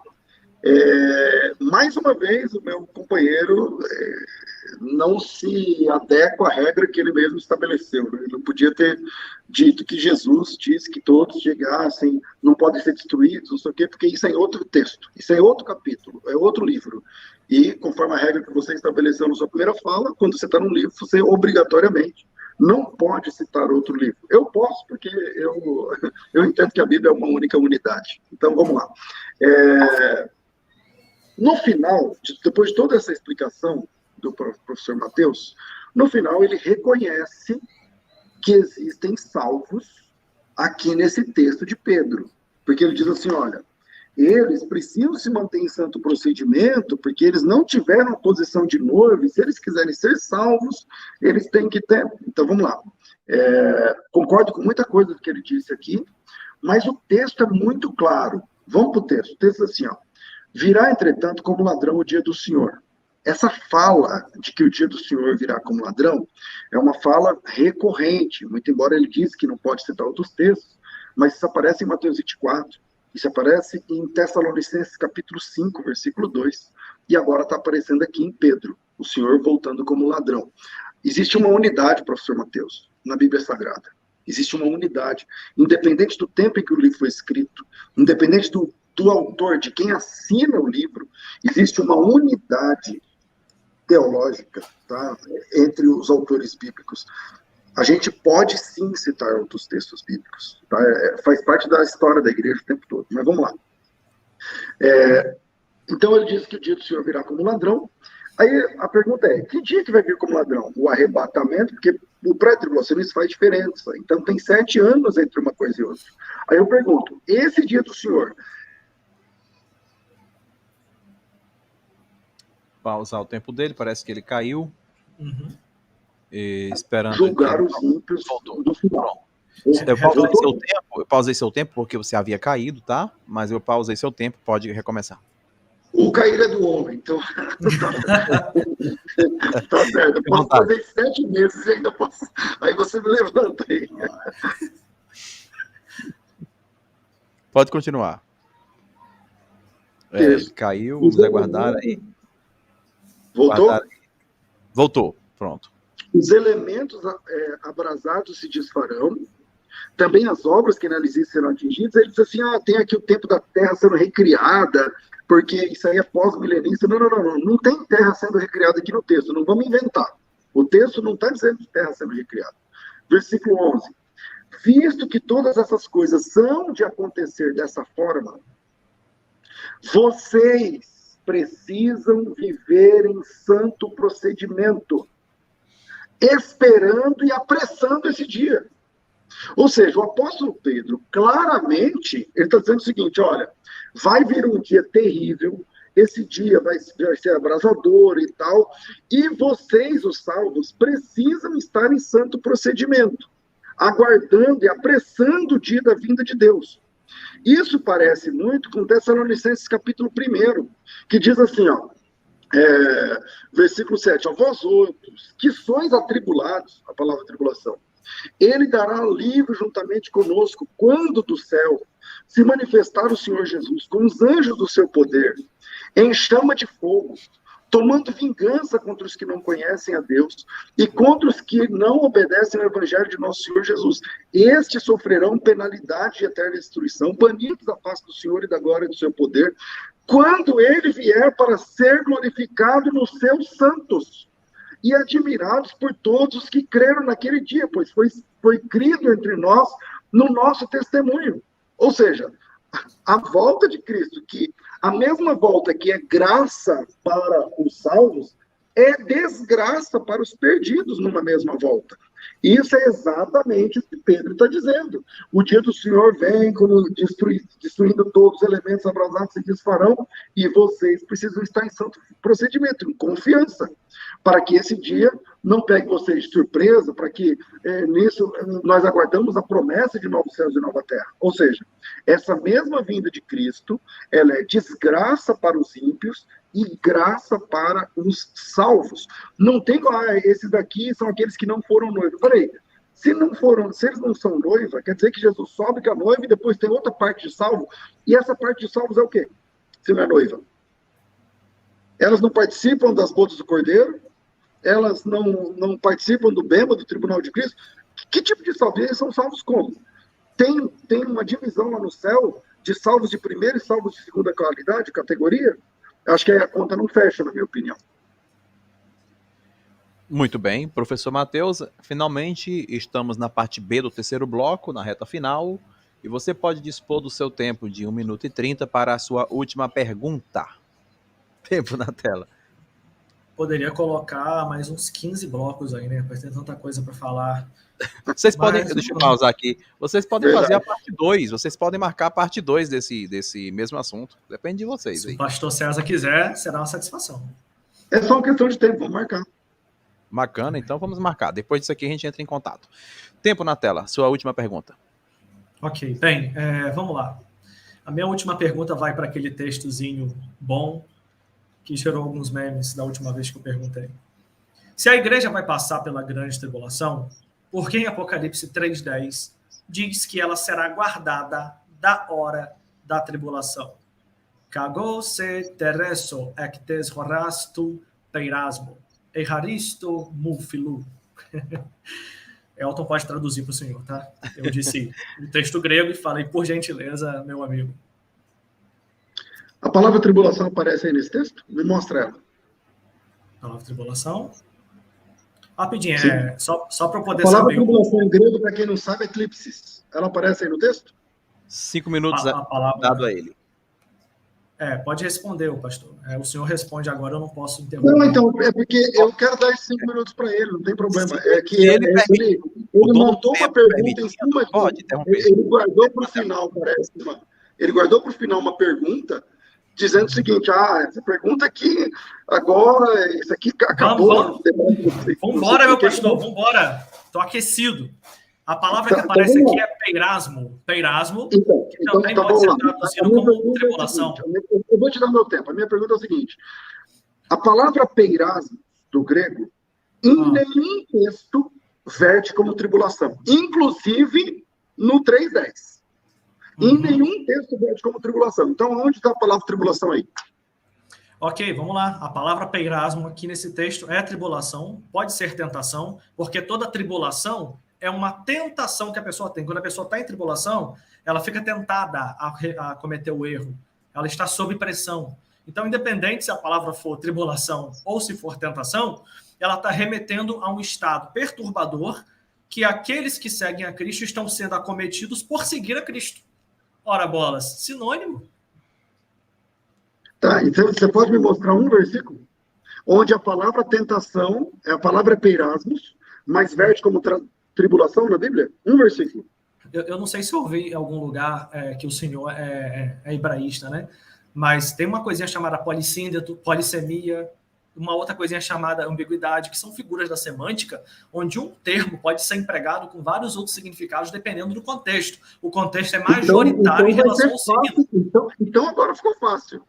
Então ficou muito fácil. Apresenta Não, pastor, veja bem, eu não preciso que um outro texto diga o que esse texto está dizendo.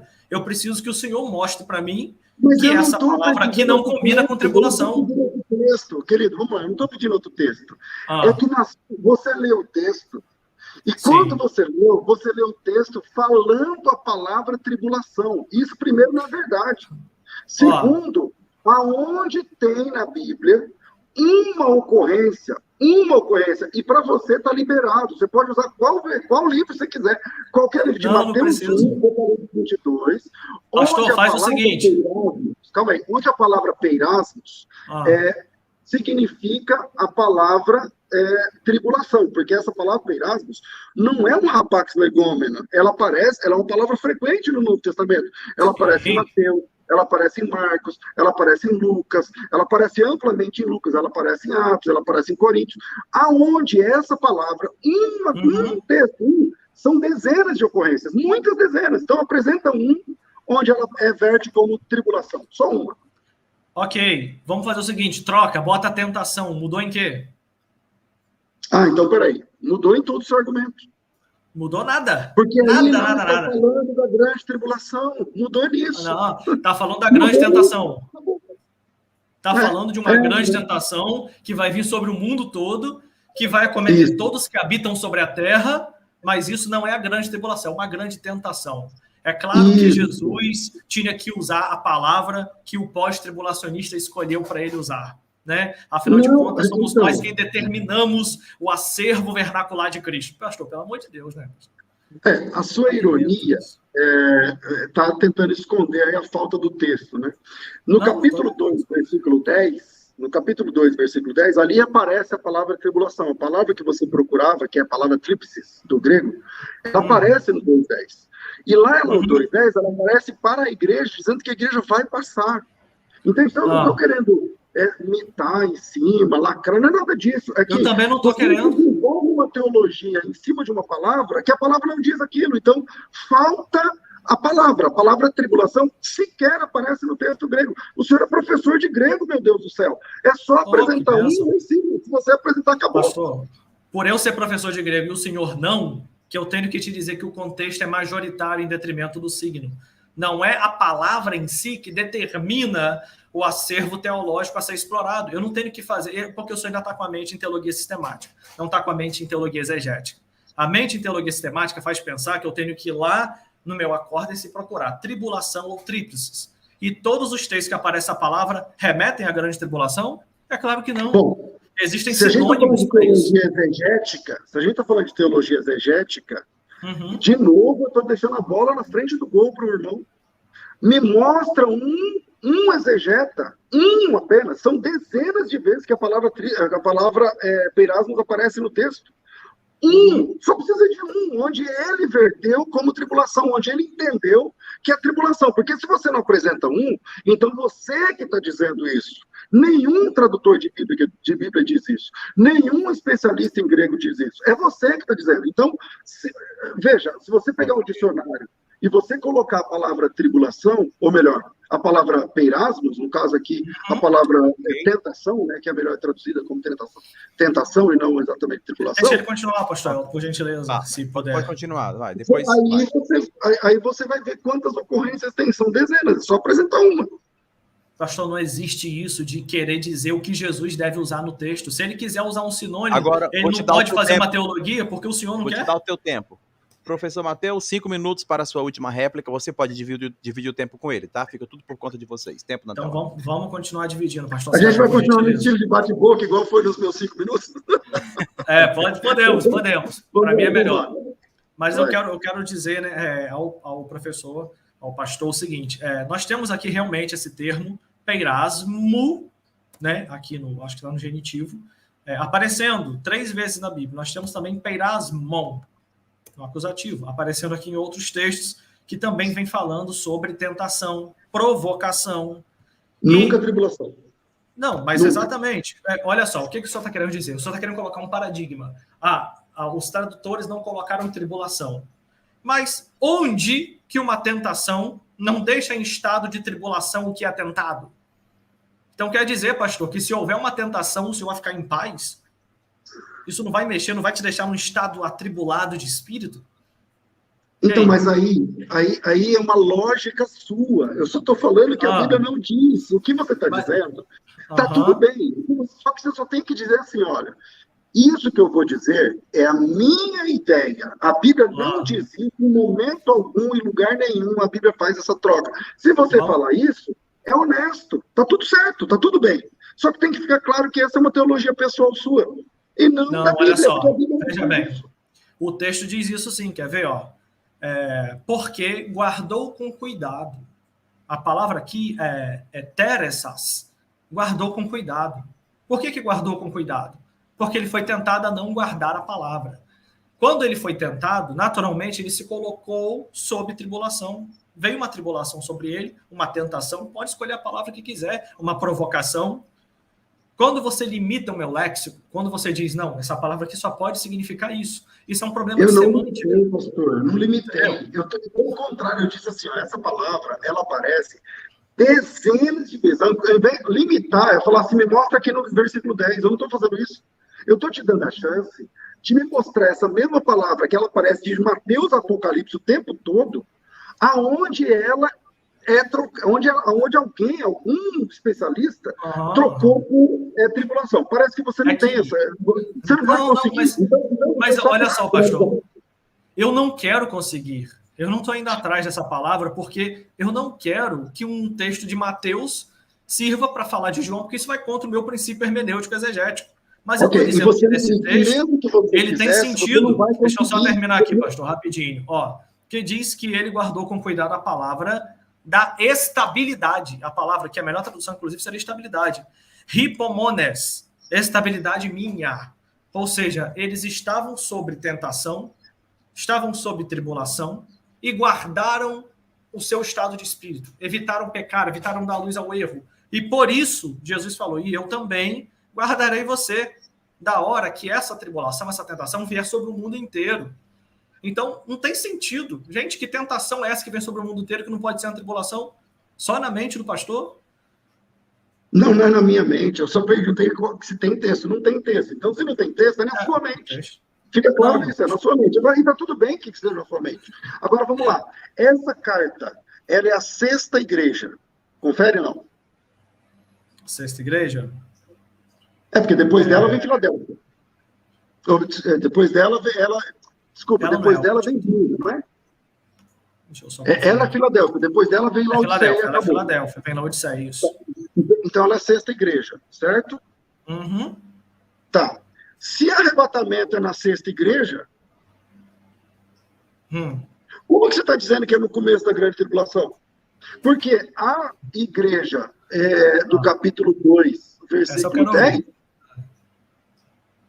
Não, é eu que quero ouvir. Se o arrebatamento acontece em Apocalipse 3:10, na 6ª igreja, é no começo, no meio e no fim. Mas aqui, o senhor colocou a tribulação em qual igreja? Na 5ª, na 4ª, na 3ª? Está então, dizendo que o arrebatamento aconteceu depois, então porque a tribulação aconteceu antes. Você não entendeu o meu argumento, talvez eu não me fiz entender. Então vamos lá. Se o arrebatamento da igreja, você está enxergando em Apocalipse 3:10, do momento em que vai vir uma tribulação, e Deus não vai deixar que esses irmãos passem pela tribulação, a igreja de Filadélfia, porque ele vai livrá-los da tribulação, embora a palavra tribulação sequer apareça no texto. Fica claro isso? Tentação. A palavra lá não é tribulação, tá certo? Tentação. A palavra ali é dificuldade, tentação e tudo mais. Aí, você está dizendo, não, aqui quer dizer que ele vai ser tirado. Ok, vai ser tirado. Essa é a igreja número 6 de 7. É a 6ª igreja. É essa 6ª igreja que vai ser tirada. Porque a igreja número 2 e número 3 vai passar por tribulação. E ali não é peirasmos, não. O 2:10 é tríplices. É tribulação. Vocês vão passar por tribulação por 10 dias, não sei o que e tudo mais. Vocês serão tentados e tudo mais. E lá é a grande tribulação? Vai ser arrebatada, concluir minha pergunta. Se essa igreja vai ser arrebatada no 3:10, é no começo, no meio e no fim. Tá, então vamos lá. O senhor tem na sua mente que a igreja do capítulo 2, acho que é a 2ª igreja, ela passa pela tribulação e a 6ª que é arrebatada. É isso que o senhor falou? Não foi isso que eu disse. É que talvez eu ainda não fiz a pergunta certa, então vou tentar refazer. Se o 3:10 para você consegue enxergar o arrebatamento ali, porque é o que você está falando, né? Que você vai ser arrebatada para não passar a tribulação. Ok. Só que essa é a 6ª carta. Tem igreja para trás passando pela tribulação. Não. Então, a tribulação está no futuro, pastor. A tribulação que há de vir. Verbo no futuro. A tribulação vai vir depois da 7ª ainda, lá na frente. E o que você fala? Ela não veio, não. Okay, senão o texto teria falado assim, ó. Vou deixar encerrar o professor. O texto teria falado assim, ó. Então a tribulação tem 10 dias só. Porque no 2:10 é 10 dias. Não é mais 7 anos, é 10 dias a tribulação.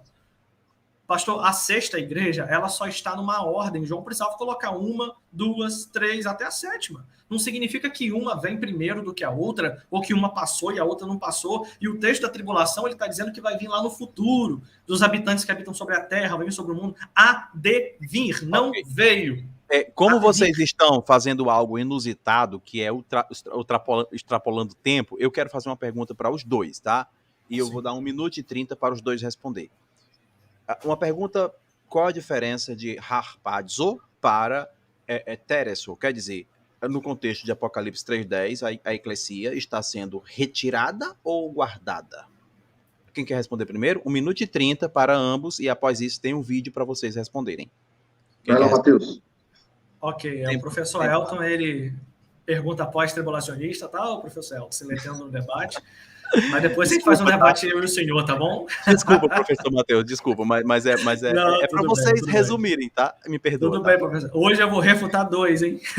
Eu só perguntei porque eu conheço o seu nível. Tempo na tela. Não, que isso, meu mestre. Vamos lá. Tereso realmente significa guardar. Aqui, pastor César, nós temos um dado interessante, onde a semântica é diferente, guardar e retirar. Tá? Ainda que tenha semelhanças, é diferente. Mas aqui a preposição ek, o meu amigo professor Elton, ela tem toda uma situação, né? Ela mostra aqui que vai ser retirado, vai ser guardado, mas para fora. Onde vai ser guardado? Por exemplo, você chega e fala assim, o professor Matheus, guarda minha bicicleta. Aí eu falo para você, vou guardar onde? Aí você vai e me responde, não, leva lá para fora, entendeu? Então há um ato de guardar, mas esse ato é levando para fora, por causa da preposição ek. Então a igreja vai ser guardada para fora da tribulação, para distante da hora da tribulação. Então chegou a hora da tribulação, a igreja é guardada para um ambiente onde essa tribulação não está ocorrendo. Então, é essa a minha interpretação do texto. Bom, acho que eu venho para mim agora. Ok, agora, pastor César Cavalcante pode responder, e após isso tem um vídeo para vocês continuarem no segundo encontro. Tempo na tela para o pastor César Cavalcante. Não, quando ele admite que o termo ali é guardar, é isso mesmo, tá tudo certo. Não é arrebatamento. Não é arrebatamento. Arrebatar é uma coisa, guardar é outra. Né? Assim como Pedro, são vários textos, por exemplo, de Pedro, segundo de Pedro 3, que eu citei agora, né? Vocês devem estar em santo procedimento, então ele nos guarda de cairmos, por exemplo, no laço, por exemplo, na marca da besta, de aceitar a marca da besta ou coisa parecida. De fato, o grego tem duas preposições de afastamento, o apó e o ek. Apó sempre significa desde e ek sempre significa de dentro de. É só procurar aí um bom... Parece que ele gosta bastante do grego, é professor do grego. De novo, não é a minha área, mas qualquer léxico vai trazer a diferença de apó e ek, e a palavra que aparece ali é ek, portanto, vou te guardar, não é arrebatar, ou coisa parecida, durante esse período tribulacional. Obrigado. Muito bem, agora nós temos uma pergunta dos vídeos. Eu quero parabenizar aos dois homens de muito conhecimento, o professor Matheus Rangel, de grande conhecimento, o pastor César Cavalcante, de grande conhecimento, cada um na sua devida área. Temos um vídeo agora vindo do internauta e nós vamos pescar para a resposta, e parece que os dois vão poder comentar sobre esse vídeo. Os vídeos são respondidos por aqueles a qual está sendo endereçado. Se for aos dois, os dois responderão. Se for apenas para um, apenas aquele a qual o vídeo está sendo endereçado responderá. Deixa eu pescar o vídeo aqui. Vamos lá, gente, procurando aqui o vídeo de vocês. Terá considerações finais, ou professor Elton? Sim, os dois poderão dispor de 2 minutos. Se quiserem 3, eu dou 3 minutos para fazerem suas considerações finais, logo após, tá? Vou fazer o seguinte, eu tô com um pouco de dificuldade de encontrar aqui o vídeo, não sei por que não está aparecendo nos meus arquivos. Vocês podem fazer as considerações finais agora, e após as considerações finais, vocês respondem o vídeo. Tudo bem para os dois? Tudo bem. Pastor César concorda também? Ok. Então, pastor César, como foi o que iniciou perguntando, poderá dispor de 2 minutos para fazer a sua consideração final, lembrando que ele ainda vai responder o vídeo. Tempo na tela. Agradeço. É sempre bom a gente falar um pouco sobre as escrituras. Professor Matheus, se eu te desrespeitei como pessoa, me perdoa, não foi essa a minha intenção. E a todos os internautas que estão acompanhando a gente aí, que Deus abençoe. Acho que vale a pena nos determos sobre esse tema. O pré-tribulacionismo é uma doutrina nova em relação à história da igreja, mas aqui no Brasil é muito bem defendida, porque a grande maioria dos cristãos, por serem de experiência dispensacionalista, acaba sendo também, geralmente, o dispensacionalismo desemboca no pré-tribulacionismo, e por isso a gente tem bastante irmãos aqui pré-tribulacionistas. Acho que a doutrina pré-tribulacionista é muito legal, eu queria muito ser pré-tribulacionista, é mais legal, mas falta texto bíblico, na minha opinião. Por isso, para ficar mais próximo das Escrituras, como Jesus Cristo disse em Mateus 24, que ele voltará depois da grande tribulação, como o próprio Paulo fala no texto de 2 de Timóteo, capítulo 1. Enfim, acho que é bem documentado na Bíblia. Então, infelizmente, a igreja passará pela grande tribulação. Não é o que eu gostaria, mas é o que a Bíblia diz. E a história da igreja amplamente defendeu. Deus abençoe. Um privilégio poder falar sobre a Bíblia com vocês e tratar de um assunto tão importante. Valeu. Ok, professor Matheus, podendo também dispor de 2 minutos. Fique à vontade. Tempo na tela. Amado pastor César, também quero agradecer ao senhor pela oportunidade de poder vir aqui. Te considero uma pessoa de uma enorme envergadura e importância teológica dentro do Brasil. Não desanime nunca, vença todas as barreiras que estiverem no seu caminho, e o que precisar de mim, estarei aqui. Como alguém que segue a linha além da exegética apologética, eu tenho esse jeito um pouco carioca, esquentado, mas eu sou uma florzinha por dentro, e será um prazer ter a sua amizade, e espero que o senhor, de modo algum, tenha esse sentido de respeitado, porque jamais essa foi a minha intenção. Tá? Gostaria muito de ter mais momentos contigo, de ter um segundo debate e de poder encontrar com o senhor. Enfim, porque somos filhos do mesmo Pai, servos do mesmo Cristo, e estamos aqui para ser cheios do Espírito Santo. Agradeço ao professor Elton pelo carinho e o prestígio que sempre tem por mim, ali no privado, né? Esse cara branco igual um fantasma, mas Deus tem usado ele para poder ensinar grego, trazendo bastante conteúdo específico. E a respeito da nossa linha, a linha pré-tribulacionista, eu acredito em vários pontos que a gente poderia usar, né? Por exemplo, 2 Tessalonicenses 2:7, o anticristo será manifestado depois que aquele que detém for tirado. Mateus 24:13, é um bom texto para a gente debater Mateus 24, vi um debate com o Natan Rufino, quase que eu peguei o ônibus e fui para lá. Diz que aquele que perseverar até o fim será salvo. Eu entendo que o salvo aqui é o arrebatamento. Vejo também em Apocalipse 19, do 1 ao 8, que a igreja já estava pronta, ataviada. Mateus 19, 28, que a igreja governará sobre as 12 tribos. 1 Tessalonicenses 1:10, que o Senhor nos livrará do dia da ira. Então, são vários os textos. Eu vejo o arrebatamento até em Miqueias 7:1. Então, acho que vale muito a pena a gente conversar, dialogar. E deixo aqui o meu carinho por todos vocês, todos que assistiram esse debate, que Deus os abençoe. Ok, maravilha, gente. Agora, como eu disse, vamos pegar o vídeo, conseguir encontrar o vídeo. E vamos nós. Um arquivo de vídeo aqui para vocês, vindo do chat, de um dos internautas do chat. Podem assistir o vídeo. Aí está. Pergunta é para os dois. Apocalipse 7, do 1 ao 8, fala de 144 mil selados das 12 tribos de Israel. Não fala de grande tribulação para eles. Mas do versículo 9 até o final do capítulo, fala de pessoas de todas as nações, povos e línguas que saem da grande tribulação. Por que um grupo sai da grande tribulação e outro não é mencionado? Quem são esses grupos e por que somente a grande multidão sai da grande tribulação? Muito bem. Quem quer responder primeiro? Eu acho que essa pergunta é mais para o pastor César, né? Pastor César, disponha de 1 minuto.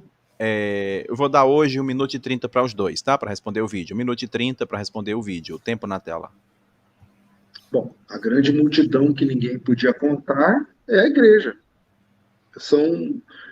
Vamos lá, o texto diz assim, 7:9. Depois dessas coisas, eis uma grande multidão que ninguém podia contar, de todas as nações, de todas as tribos, todos os povos, línguas, de pé diante do trono de Deus, do Cordeiro, vestidos com vestiduras brancas e palmas nas mãos. Essas pessoas, elas morreram durante a grande tribulação porque não aceitaram a marca da besta. É só continuar lendo o texto.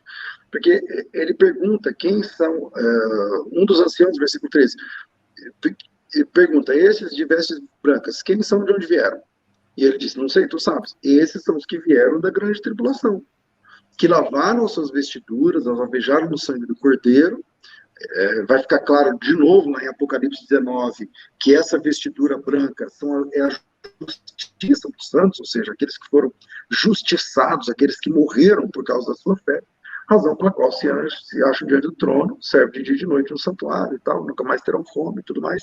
Por que nunca mais terão fome? Porque lá eles foram proibidos de comprar comida por conta da marca da besta. Então, essas é a igreja que, durante a grande tribulação, teve que glorificar Cristo com a sua própria vida, né? Eles não participaram do arrebatamento, eles morreram antes.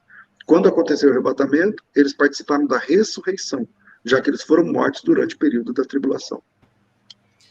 Ok, gente, e antes de terminar, temos um superchat, peço a paciência de todos, especificamente para o professor Matheus Rangel. O professor pergunta, onde está escrito que Jesus virá em 2 etapas? Quando ele disse isso, essa pergunta é exclusivamente para o professor Matheus Rangel, que é uma pergunta bem típica para um pré-tribulacionista. Seu tempo já está na tela, fique à vontade, 1 minuto e 30 segundos. Podia ter mandado essa, hein, pastor César? A pergunta mais difícil do debate, hein? Você acha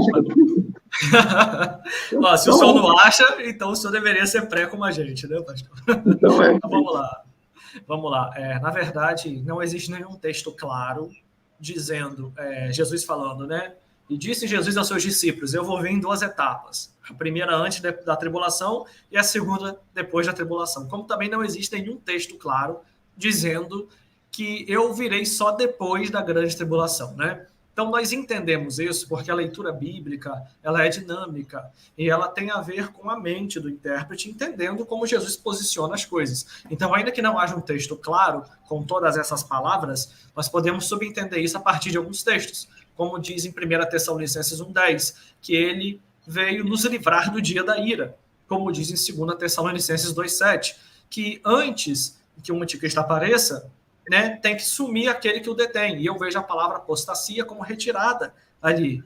Então, primeiro vem a apostasia, que é a retirada, e depois vem, nesse caso, professor Elton, só pegando aí para arrumar para os debates, o anticristo, né? Observo também Apocalipse 3,10, de que ele nos guardará da hora da tribulação. Tudo isso remete a antes da tribulação. E depois, em Apocalipse 19, nós vemos a igreja voltando com Cristo do 1 ao 8, ou seja, 2 etapas. Ok.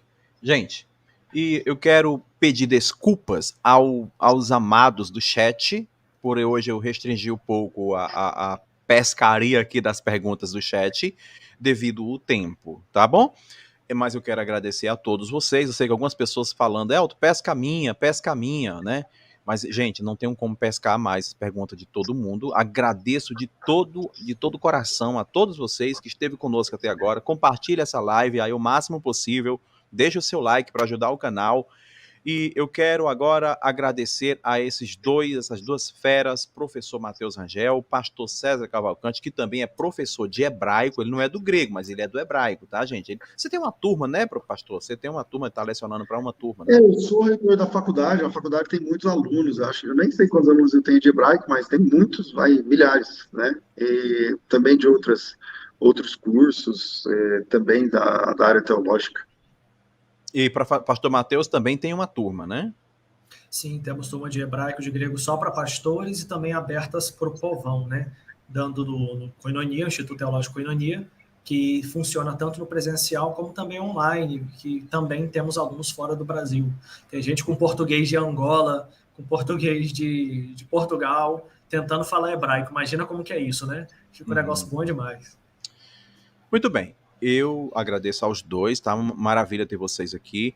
E, como já ficou acordado, vamos fazer um segundo encontro, esse mesmo tema, parte 2. Tudo bem, pastor César? Marcar um momento na data. Tem só a questão de agenda, que eu estou indo para Israel a semana que vem, e aí eu vou ficar alguns dias fora, trabalhando lá. E aí, depois da volta... Aí, você tem meu contato aí da moça que faz a agenda, e aí ela verifica uma melhor data. Maravilha, eu converso com ela, viu? Olha, professor Matheus, Eu vou tentar ver aí um debate contigo com outro, né? Eu falei com o Vailate, mas não sei se ele vai... Ele não visualizou, não sei se ele vai me responder. E também temos aí o professor Fábio Sabino, que estão pedindo para debater, para colocar o pastor César com o professor Fábio Sabino para debater, né? No futuro, depois que ele chegar de viagem, a gente pode ver tudo isso aí. Brasil, obrigado pela sua audiência, obrigado a essas duas feras que estão aqui comigo. Um beijo no seu coração, fiquem todos com Deus. Que alegria estar recebendo o pastor Matheus Rangel, professor Matheus Rangel, e pastor e professor César Cavalcante. E eu, como sempre, termino, digo, Recares Kai Erenetu Kiriu e Yesu Christa Del Foi Mu, fiquem todos com Deus, né? E o professor Matheus Rangel, ele pode ir traduzindo aí, Recares Tu Kiriu e Yesu Christu, Kai Reagape Tu Teu, Kai Recononia Tu Ragiu Pneu, Matos Metapanto Rimon. Fiquem todos com Deus. Peço desculpa a ligação do querido Adriano Cruz, que me ligou agora. Querido Adriano, peço mil desculpas, tá? Não vou poder pescar mais perguntas. O Adriano Cruz vai estar debatendo em breve aqui no Arena Apologética. Enfim, um abração. Fiquem todos com Deus. Aqui é o Arena Apologética, o seu canal de debates e entrevistas do YouTube. Muito Shalom. obrigado. Shalom. Solta a vinheta.